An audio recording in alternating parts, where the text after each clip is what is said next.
Film शुरू होती है और पहले ही सीन में एक पुर्तगाली राजकुमार की एक कहानी सुनाई जाती है जो कि ब्रिटिश शासन काल में भारत के चेन्नई शहर में रहता था। उस कहानी में राजकुमार जब एक बिजनेस ट्रिप कोलकाता से करके 6 महीने बाद अपने माल चेन्नई लौटता है तो उसे ये डॉक्टर से मालूम पड़ता है कि उसकी बीवी पिछले 3 महीने से प्रेग्नेंट है। शक के बिना पर वो अपने घर के सारे नौकरों को मार देता है। जैसे ही ये खबर गाँव वालों को लगती है, गाँव वाले डिमोंटी को उसके ही कंचना महल में जिंदा जला देते हैं। अब डिमोंटी की आत्मा कंचना महल में रहने लगती है। इनके दूसरे सीन में फिल्म डिमोंटी की मौत के 10 साल बाद चली जाती है और अब इस सीन में एक लड़का किसी फिल्म प्रोड्यूसर के ऑफिस के बाहर बैठा है जिसको प्रोड्यूसर ने कहानी सुनने के लिए बुलाया होता है। जैसे ही लड़का अपनी फिल्म की कहानी सुनाना शुरू करता है वैसे ही प्रोड्यूसर उस लड़के की कहानी का टाइटल पूछता है और फिर स्क्रीन पर दिखाई देता है। कहानी सुनाने के बावजूद प्रोड्यूसर फिल्म की हाई बजट का बहाना देते हुए उस लड़के की कहानी पर फिल्म बनाने से मना कर देता है और फिर वो लड़का निराश होकर लौट जाता है। तीसरे सीन में एक इलेक्ट्रिशियन फैन ठीक कर रहा होता है और काम के दौरान उसका कस्टमर उसे काफी तंग करता है। इलेक्ट्रिशियन बाहर आता है और अपने दोस्त को कॉल करता है। ये दोस्त फोटो एडिटिंग का काम करता है और ये भी अपने कस्टमर से काफी परेशान रहता है। अगले ही सीन में इलेक्ट्रिशियन और फोटो एडिटर के बातों से ये समझ में आ जाता है जो राइटर लड़का है वो भी इनका तीसरा दोस्त है। बाद में तीनों दोस्त दारू पीने का प्लान बनाते हैं।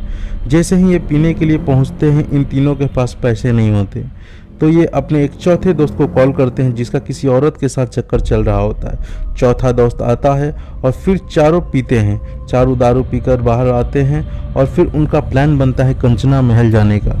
लेकिन जो दोस्त इलेक्ट्रिशियन होता है जाने से मना कर देता है, लेकिन बाकी तीनों उसको ज़बरदस्ती लेके कंचना महल चले जाते हैं। चारों कंचना महल जैसे ही पहुँचते हैं जो दोस्त डरा हुआ होता है को छोड़ के बाकी तीनों दोस्त महल के दूसरे मंजिल पर चले जाते हैं जहां पर उनको अजीबोगरीब चीज़ें दिखाई देती हैं और अजीबोगरीब एहसास होता है।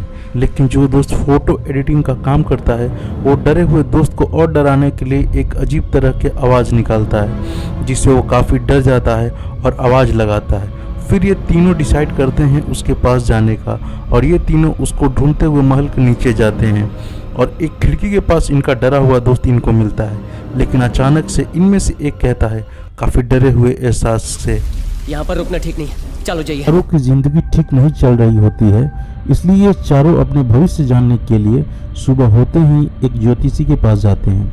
फोटो एडिटर को छोड़ के बाकी 3 दोस्तों को ज्योतिष की बातों पर भरोसा नहीं रहता है जिसके कारण बाकी 3 दोस्त ज्योतिष का काफ़ी मजाक बनाते हैं।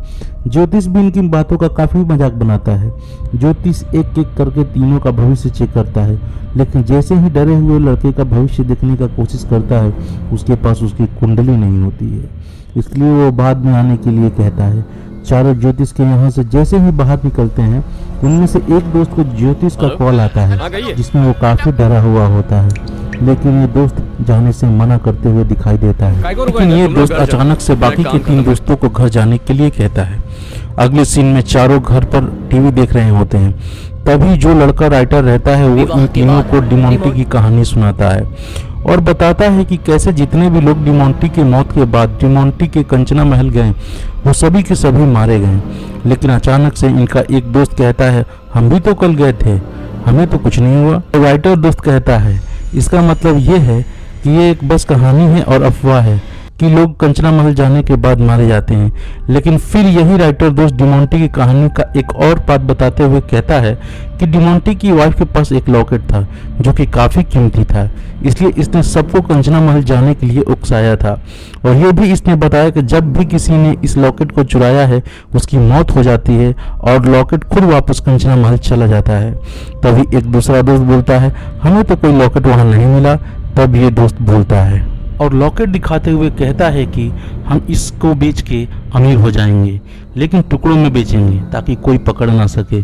तभी इनका फोटो एडिटर दोस्त कहता है ये गलत है, लेकिन तभी एक दोस्त ये कहते हुए राजी हो जाता है कि अगर इस काम से हम चारों की ज़िंदगी अच्छी होती है तो ये अच्छा आइडिया है। लेकिन अचानक से ज़ोर ज़ोर से उनके रूम का दरवाज़ा कोई खटखटाने लगता है, जिसके बाद एक दोस्त डरते हुए खोलता है और फिर मालूम पड़ता है कि ये एक डिलीवरी पर्सन था जो कि 650 रुपये का खाना लेकर आया था। ये दोस्त थोड़ा नाराज़ होकर अपने बचे हुए 700 में से 650 रुपये देकर खाना ले लेता है और ये दोस्त को खड़ी खोटी सुनाता है। फिर अचानक से अनाउंसमेंट होती है कि आंधी तूफान आने वाला है, कोई बाहर ना जाए। लेकिन फोटो एडिटर दोस्त कहता है चलो कंचना महल। तब जो दोस्त डिलीवरी लिया था वो ये कहते हुए प्लान कैंसिल कर देता है कि उसके पास सिर्फ 50 रुपये बचे हैं, जिसके बाद चारों घर पर बैठ के भूत की फिल्म देखने का प्लान बनाते हैं। जैसे ही फिल्म टीवी पर चालू होती है इन तीनों का होश उड़ जाता है और ये घबरा जाते हैं क्योंकि टीवी पर ये तीनों ही दिखाई दे रहे होते हैं। घबराहट में इनको लगता है ये इनका वहम है, इसलिए ये टीवी को बंद करने की कोशिश करते हैं, लेकिन टीवी बंद नहीं होती है। तभी इनमें से एक दोस्त बोलता है रुको देखते हैं आगे क्या होता है। सीन आगे बढ़ता है और इनमें से एक दोस्त जो कि फोटो एडिटर होता है वो बाथरूम जाने के लिए कहता है। जैसे ही बाथरूम जाता है उसके साथ अजीबोगरीब घटनाएं होने लगती हैं। वो जोर जोर से हेल्प के लिए चिल्लाता है लेकिन बाथरूम के बाहर उसकी आवाज़ नहीं जाती। उसके दोस्त देखते भी हैं लेकिन वो कुछ समझ नहीं पाते और इग्नोर कर देते हैं और फिर बाथरूम में ही इसकी मौत हो जाती है। और फिर अचानक से लाइन चली जाती है, जिसके बाद एक कैंडल जलाने जाता है, दूसरा बर्तन लेके छत से टपक रहे पानी को रोक रहा होता है। जैसे ही ये मुड़ के कैंडल लाने वाले दोस्त को देखता है इसके होश उड़ जाते हैं। ये मोमबत्ती बुझाने की कोशिश करता है लेकिन नहीं, फिर अपने आप बुझ जाती है। लेकिन जिस दोस्त के हाथ में कैंडल था उसके पूरे शरीर में आग लग जाती है, जिसको बुझाने में ये लग जाता है, लेकिन फिर ये अचानक से गिर जाता है और तब इसको वो दोस्त मरा हुआ दिखाई देता है जो बाथरूम गया हुआ था। जिसके बाद ये डर से गेट खोलने की कोशिश करता है और बहुत कोशिश करने के बाद गेट खोल जाता है। अब टीवी पर चल रहा ये सीन खत्म हो जाता है और वापस से टीवी ऑफ करने की कोशिश करते हैं, यहाँ तक कि टीवी प्लग भी निकाल देते हैं, लेकिन टीवी फिर भी बंद नहीं होती है। अचानक से लाइट फट जाती हैं और पंखा बंद हो जाता है। तब इनमें से एक दोस्त बिजली सप्लाई करने वाले को कॉल करके बुलाता है और फिर गेट खोलने की कोशिश करता है। जैसे ही गेट खोलने जाते हैं एक अजीब सी आवाज़ आने लगती है जो कान में चुभने लगती है और कान से खून आने लगता है। इस बीच इनको बिजली सप्लाई वाले गेट पर दिखाई देते हैं, लेकिन उनको बाहर से सब कुछ नॉर्मल लगता है और वो चले जाते हैं। लोग वापस से बिजली वाले को कॉल लगाते हैं। तब बिजली वाला बोलता है कि ये आया था, बिजली भी ठीक किया था, उसके बाद इसने उसको 50 रुपये बख्शिश भी दिए थे। जिसके बाद ये अचानक से अपना पॉकेट चेक करता है और पाता है जो 50 रुपये खाना डिलीवरी वाले ने दिया था वो पॉकेट में नहीं है। जिसके बाद वापस से ये सभी डर जाते हैं। तभी वो दोस्त जिसको ज्योतिष ने कॉल किया था वो सबको एक बात बताता है कि वो ज्योतिष के पास दोबारा गया था, क्योंकि ज्योतिष ने घबराहट में दोबारा कॉल किया था। लेकिन जैसे ही ये ज्योतिष के वहां पहुंचा, ज्योतिष अपने घर में लटका हुआ पाया गया, उसकी मौत हो चुकी थी। तो इसने कहा मुझे लगा तुम लोग ये सुनकर डर जाओगे कि ज्योतिष ने कहा था कि हम सभी खतरे में हैं। फिर उनमें से एक को ये आइडिया आता है कि क्यों न वापिस से ज्योतिष की कॉल रिकॉर्डिंग सुनी जाए। वो सुनते हैं, जिसके बाद उन्हें ये मालूम पड़ता है कि उनका चौथा दोस्त जो इलेक्ट्रिशियन था और जो कमरे में सारी घटनाओं के दौरान सोया हुआ है वो कल ही मर गया था और जो अब इनके साथ है वो इनका दोस्त नहीं है। ये सुनने के बाद इन तीनों को एकदम से डर लगने लगता है। ये सब जानने के बाद इनके पैर के नीचे से जमीन खिसक जाती है और फोन अचानक से हाथ से गिर जाता है और उस पर लिखा आता है गुड बाय। तीनों अब डिसाइड करते हैं कि कोई अकेले अब घर में भी कहीं नहीं जाएगा। बाद में वो दोस्त जिसने इनको कंचना महल जाने के लिए उकसाया था वो इनको एक तरीका बताता है ये कंफर्म करने के लिए कि घर में आत्मा सच में है या नहीं। उसके बाद वो एक किताब लाता है, उस पर कैंडल लगा के बोलता है अगर मैं आत्मा को बुलाऊं और ये कैंडल जल जाएगी तो समझो कमरे में आत्मा है। अचानक से इनका जो चौथा दोस्त सोया हुआ था जिसके बारे में ज्योतिष ने कहा था वो मर चुका है।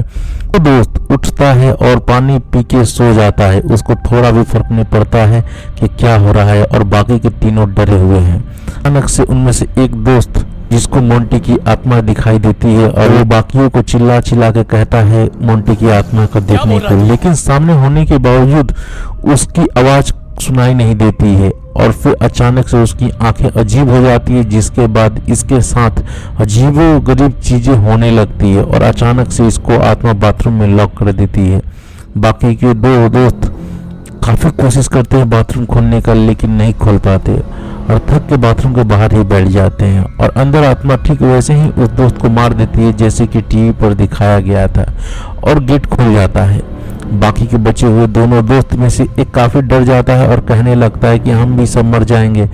तब दूसरा दोस्त समझाते हुए कहता है कि नहीं, हमें कुछ नहीं होगा। तभी उनको याद आता है कि जो दोस्त समझा रहा है वो लास्ट में टीवी पे दिखाया गया सीन में लास्ट तक जिंदा रहता है लेकिन होता उल्टा है। जो बचने वाला था उसको ही आत्मा बस में कर लेती है और उसके हाथों से ही सामने वाले दोस्त को जान से मरवा देती है और फिर आत्मा चली जाती है। जिसके बाद इस लड़के को ये एहसास होता है कि इसने अपने दोस्त को जान से मार दिया है। अफसोस में माफी मांगने लगता है, चिल्लाने लगता है और अचानक से इसको बाहर जाने का एक रास्ता नजर आता है।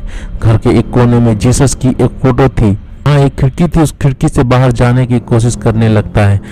तब तक वहां मोंटी की आत्मा आ जाती है, लेकिन ये जैसे तैसे करके खिड़की खोल के खिड़की के बाहर जाता है और नीचे उतरने की कोशिश करने लगता है और अचानक से जंप लगा के नीचे उतर जाता है और पास के एक चाय की दुकान पर मदद के लिए जाता है और मदद के लिए काफी बार एक आदमी से कहता है और चिल्लाता है। कोई रिस्पॉन्स नहीं करने पर ये उस आदमी को जोर का थप्पड़ लगा देता है, लेकिन इसका हाथ उस आदमी के आर पार हो जाता है और तब ये पीछे मुड़ के देखते हुए सोचने लगता है कि ऐसे कैसे हुआ कि इसका हाथ आर पार हो गया। तब इसको मालूम पड़ता है कि जब ये खिड़की से कूद रहा था तब ये गलती से ऐसी दीवार पर जंप कर गया जिसके ऊपर रॉड निकला हुआ था, जो इसके शरीर के आर पार चली गई और ये मर गया। जैसे ही ये समझ में आता है फिल्म खत्म हो जाती है।